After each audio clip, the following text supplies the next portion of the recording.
En cas de démission, si vous n'exécutez pas votre préavis, quelles sont les conséquences? Aujourd'hui, on va parler du préavis en cas de démission. Souvenez-vous, lorsque je parle des démissions, je parle des salariés qui sont en CDI. En matière de CDD, on parle toujours de la rupture anticipée du CDD à l'initiative du salarié. Et en matière de CDD également, on ne parle pas de préavis, on parle de délai de prévenance. Dans une autre vidéo, peut-être, je vous expliquerai tout ça, mais aujourd'hui, on va parler du préavis en cas de démission. En effet, lorsqu'un salarié décide de démissionner, il doit respecter un délai de préavis. Le préavis, c'est le délai qui s'écoule entre la date de réception du courrier de démission par l'employeur et la fin du contrat de travail.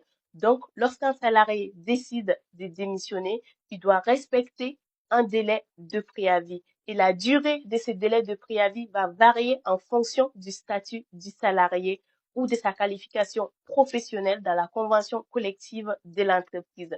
En principe, la durée du délai de préavis est de 1 mois pour les salariés qui ont le statut ouvrier et employé.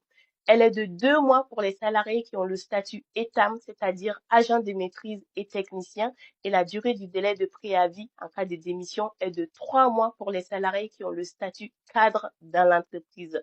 Donc, en cas de démission, il faut obligatoirement respecter le délai de préavis ou dans le cas contraire, il faut demander à l'employeur à être dispensé d'exécuter son préavis en cas de démission. Et dans ce cas, vous pouvez partir immédiatement après l'envoi de la lettre de démission si l'employeur accepte votre demande de dispense d'exécution de préavis.